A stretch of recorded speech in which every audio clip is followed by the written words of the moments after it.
മറ്റൊരു വീഡിയോയിലേക്ക് എല്ലാവർക്കും സ്വാഗതം. നമ്മൾ ഇന്ന് ഡിസ്കസ് ചെയ്യാനായിട്ട് പോകുന്നത് question paper code 83/2025 sales assistant grade 2 എക്സാമിനേഷനകത്ത് Indian polity and constitution of India പാഠത്തിൽ ചോദിച്ച ചോദ്യങ്ങളാണ്. ഓൾറെഡി ക്വസ്റ്റ്യൻ പേപ്പറിനകത്ത് മാത്സിൽ നിന്ന് സയൻസിൽ നിന്ന് ചോദിച്ച ചോദ്യങ്ങൾ നമ്മൾ ഡിസ്കസ് ചെയ്തിരുന്നു. വീഡിയോയുടെ ലിങ്ക് ഞാൻ ഡിസ്ക്രിപ്ഷൻ ബോക്സിൽ കൊടുക്കുക, കണ്ടു നോക്കാം. സോ ഒന്നാമത്തെ ചോദ്യം, which one of the following statements are correct as per constitution of India? So correct ആണ് ചോദിച്ചിരിക്കുന്നത്. Every judge of a high court shall be appointed by the president of India by warrant under by his hand and seal after. അതായത് ആരൊക്കെയുമായിട്ട് consult ചെയ്തിട്ടാണ് president of India ഹൈക്കോടതി ജഡ്ജിനെ appoint ചെയ്തത്? Consultation with the CJI, consultation with the governor of the state concern, consultation with the chief justice of the state concern, consultation with the chief minister of the state concern. ഈ appointment നടക്കുന്നത് article 217 article 217 അനുസരിച്ചിട്ടാണ്. Article 217 അനുസരിച്ചിട്ട് chief ജസ്റ്റിസുമായി consult ചെയ്യപ്പെടും, ഗവർണറുമായിട്ട് consult ചെയ്യപ്പെടും, അതുപോലെ സ്റ്റേറ്റിലെ ഹൈക്കോടതിന്റെ chief ജസ്റ്റിസുമായിട്ട് എന്താ പറയുക consult ചെയ്യപ്പെടും. പക്ഷെ ചീഫ് മിനിസ്റ്റർ ഓഫ് ദ സ്റ്റേറ്റുമായിട്ട് കൺസൾട്ട് ചെയ്യപ്പെടില്ല. കാരണം എന്താണ്? ഹൈക്കോടതി ജഡ്ജിനെ അപ്പോയിന്റ്മെന്റ് ചെയ്യുന്നതിനകത്ത് ചീഫ് മിനിസ്റ്റർ, അതായത് സംസ്ഥാനത്തിന്റെ മുഖ്യമന്ത്രിക്ക് യാതൊരു റോളും ഇല്ല. സോ 1, 2, 3 എന്നിവയാണ് കറക്റ്റ്. സോ ഓപ്ഷൻ ഡി ആണ് ഇവിടുത്തെ കറക്റ്റ് ആൻസർ എന്ന് പറയുന്നത്. Consider the following statement. No discussion shall be taken place in the legislature of a state with respect to the conduct of any judge of the Supreme Court or a High Court in discharge of his duty. ഇതെന്ന് പറയുന്നത് independent of ജുഡീഷ്യറിയുമായി ബന്ധപ്പെട്ട concept ആണ്. അതായത്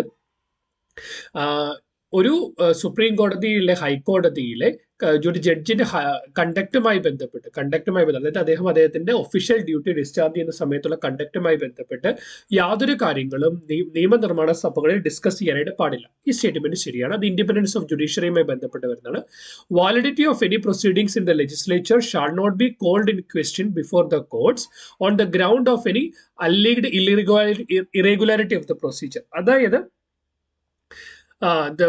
നിയമനിർമ്മാണ സഭകളിൽ നടന്ന ഏതെങ്കിലും ഒരു പ്രൊസീജിയറിന്റെ മലയാള സ്റ്റേറ്റ് കൃത്യമായിട്ട് നമുക്ക് നോക്കാം. നടപടിക്രമങ്ങളിൽ ഏതെങ്കിലും ക്രമക്കേടിന്റെ പേരിൽ സംസ്ഥാന നിയമസഭകളിൽ നടക്കുന്ന നടപടികളുടെ സാധുത കോടതികൾക്ക് മുമ്പാകെ ചോദ്യം ചെയ്യുവാൻ പാടില്ല. സോ രണ്ട് സ്റ്റേറ്റ്മെന്റുകളും ശരിയാണ്. സോ ഇവിടുത്തെ ആൻസർ എന്ന് പറയുന്നത് രണ്ട് സ്റ്റേറ്റ്മെന്റുകളും ശരിയാണ്. ഓപ്ഷൻ സി ബോത്ത് 1 and 2 ആണ് ഇവിടുത്തെ കറക്റ്റ് ആൻസർ ആയിട്ട് വരിക. Which of the following objectives are not embodied in the preamble of the Constitution? Unity of the nation, secede from the nation, integrity of the nation. നമുക്കറിയാം unity of the nation അതിനകത്തുണ്ട്. So ഇല്ല എന്ന് പറയുന്നതായിട്ട് ഒന്ന് വരാൻ പാടില്ല, none of the above വരാൻ പാടില്ല, അല്ലെങ്കിൽ 2 അല്ലെങ്കിൽ 3 വരാം. സിസീഡ് നമ്മൾ കേട്ടിട്ടില്ല. യൂണിറ്റി ആൻഡ് ഇന്റഗ്രിറ്റി എന്ന് പറയുന്ന പ്രിയാമ്പിളിലുണ്ട്. അപ്പൊ 1ഉം 3ഉം അല്ല, ഡിയും അല്ലെന്ന് ഉറപ്പാണ്. സോ ആൻസർ എന്ന് പറയുന്നത് ഓപ്ഷൻ ഡി 2 ഒളിയാണെന്ന് കണ്ടുപിടിക്കാൻ. ഇതൊരു എലിമിനേഷൻ അപ്രോച്ച് ആണ്. എലിമിനേഷൻ അപ്രോച്ച് എങ്ങനെയാണ് ചെയ്യുന്നത് നമ്മുടെ ചാനലിൽ ഞാൻ വീഡിയോ അപ്ലോഡ് ചെയ്തിട്ടുണ്ട്. ലിങ്ക് ഞാൻ വീഡിയോയുടെ അവസാനം പിൻ ചെയ്തേക്കാം. അടുത്ത ചോദ്യം, വിച്ച് ഓഫ് ദ ഫോളോയിങ് അമെൻമെന്റ് made to the right to education as a fundamental right. Right to education right to education എന്ന് പറയുന്നത് ഒരു മൗലിക അവകാശമാണ്. ആർട്ടിക്കിൾ 21A ആക്കിയത് ഏത് അമെൻമെന്റ് ആക്ട് അനുസരിച്ചിട്ടാണ് എന്ന് പറയുന്നത് 86ാമത് കോൺസ്റ്റിറ്റ്യൂഷൻ അമെൻമെന്റ് ആക്ട് അനുസരിച്ചിട്ടാണ് ഇത് ഇൻട്രൊഡ്യൂസ് ചെയ്യപ്പെടുന്നത്. Which of the following statements are correct about the emergency provisions of the Constitution of India? Constitution of India emergency പ്രൊവിഷൻസുമായി ബന്ധപ്പെട്ട് ശരിയായിട്ടുള്ള സ്റ്റേറ്റ്മെന്റ് ഏത്? ഒന്നാമത്തേത്, if the president is satisfied that grave emergency situation exists whereby the security of India or any part of the territory thereof is threatened, make a declaration to the effect. അതായത് ഇന്ത്യയിൽ ഏതെങ്കിലും ഒരു ഇന്ത്യയുടെ security affect ചെയ്യുന്ന അല്ലെങ്കിൽ ഏതെങ്കിലും ഒരു part of ടെറിട്ടറിയെ threaten ചെയ്യുന്ന ഒരു എമർജൻസി സിറ്റുവേഷൻ ഉണ്ടെങ്കിൽ പ്രസിഡന്റിന് നാഷണൽ എമർജൻസി ഡിക്ലെയർ ചെയ്യാം. ശരിയാണ്. President shall not issue such a proclamation unless the decision of the Union Cabinet that such proclamation may be issued has been communicated to him in writing. അതായത് union cabinet ഇങ്ങനൊരു communication കൊടുത്തെങ്കിൽ മാത്രമേ president of ഇന്ത്യക്ക് ഒരു proclamation നടത്താനായിട്ട് സാധിക്കും. അതെങ്ങനെ കൊടുക്കണം? In റൈറ്റിംഗിൽ കൊടുക്കണം, നോട്ട് ഇൻ ലൈക്ക് എന്താ പറയുക ഒരു കോളിൽ കൊടുത്താൽ പോലെ ഇൻ റൈറ്റിംഗിൽ കൊടുക്കണം. രണ്ടാമത്തെ സ്റ്റേറ്റ്മെന്റ് ശരിയാണ്. Every emergency proclamation issued by the president under Article 352 shall be laid before each house of the parliament, shall cease to operate at the expiration of 6 months.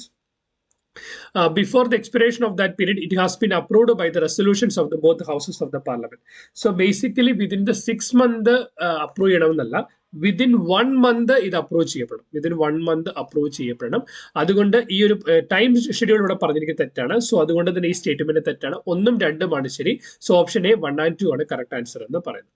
Which of the following statements are not correct about the Constituent Assembly of India? Dr. Sachidananda Sinha was appointed as the temporary chairman of the Constituent Assembly in Deccan 1946. Correct ആണ്. Temporary chairman അദ്ദേഹമായിരുന്നു. പിന്നീട് doctor Rajendra Prasad permanent chairman ആവുന്നത്.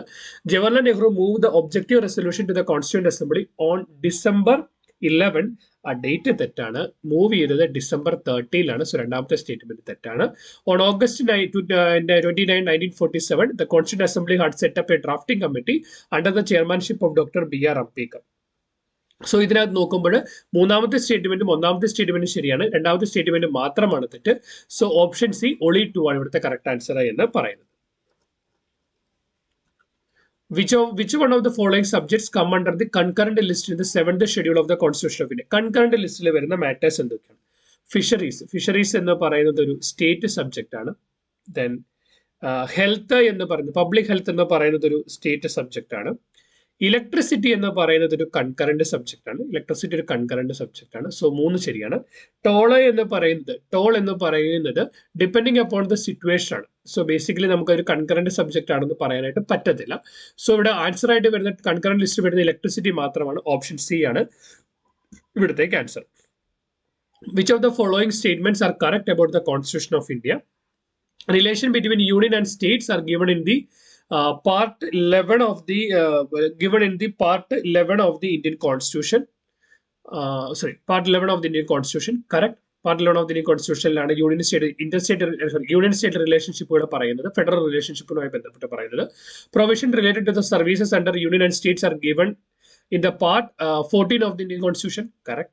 Special provisions related to certain classes are given in the part 16 of the Indian Constitution. That is also correct. ആ 3 സ്റ്റേറ്റ്മെന്റുകൾ ശരിയാണ്. All of the above 1, 2, and 3 ആണ് correct answer എന്ന് പറയുന്നത്.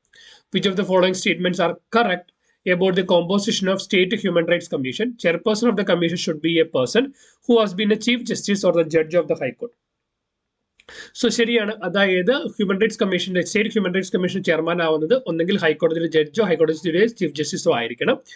Then one member should be the person who has been a judge of the High Court or a district judge in the state with a minimum 7 years of experience as a district judge. അതായത് ഒന്നെങ്കിൽ ഹൈക്കോടതി judge ആയിരിക്കണം, അല്ലെങ്കിൽ എന്താണ് ഒരു district ജഡ്ജായിട്ട് 7 വർഷം ആ സംസ്ഥാനത്ത് ജോലി ചെയ്തിരിക്കണം. രണ്ടാമത്തെ സ്റ്റേറ്റ്മെന്റ് ശരിയാണ്.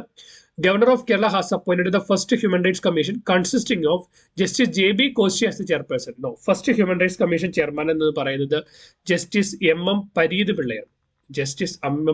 പിള്ളയാണ്. സോ ഈ സ്റ്റേറ്റ്മെന്റ് തെറ്റാണ്. സോ 1 ഉം 2 ഉം ആണ് ശരി. സോ ഓപ്ഷൻ എ 1 and 2 ഒളിയാണ് കറക്റ്റ് ആയിട്ട് വരിക. Next one. Under which article of the Constitution of India the Supreme Court declared right to information as a fundamental right? Right to information എന്ന് പറയുന്നത് ഏത് ഫണ്ടമെന്റൽ റൈറ്റ് അനുസരിച്ചിട്ടാണ് fundamental right ആയിട്ട് declare ചെയ്യപ്പെടുന്നത്? Right to information declare ചെയ്യപ്പെടുന്നത് freedom of speech and expression article 19(1)(a) അനുസരിച്ചിട്ടാണ്. Therefore option A ആണ് ഇവിടുത്തെ കറക്റ്റ് ആൻസർ എന്ന് പറയുന്നത്. ആ ക്വസ്റ്റ്യൻ പേപ്പറിനകത്ത് ചോദിച്ച polity and constitution of India പാർട്ടിയിൽ ചോദിച്ച എല്ലാ ചോദ്യങ്ങളും നമ്മൾ ഡിസ്കസ് ചെയ്ത് കഴിഞ്ഞു. വീഡിയോ യൂസ്ഫുൾ ആയെന്ന് വിശ്വസിക്കുന്നു. ഇതുപോലെ ഇൻഫോർമേറ്റീവ് കണ്ടന്റ്സിന് വേണ്ടി ചാനൽ സബ്സ്ക്രൈബ് ചെയ്യുക. ക്ലാസ്സിനെ അഭിപ്രായം മറക്കാതെ കമന്റ് ചെയ്യുക. Keep watching, keep learning. Thanks for watching. By.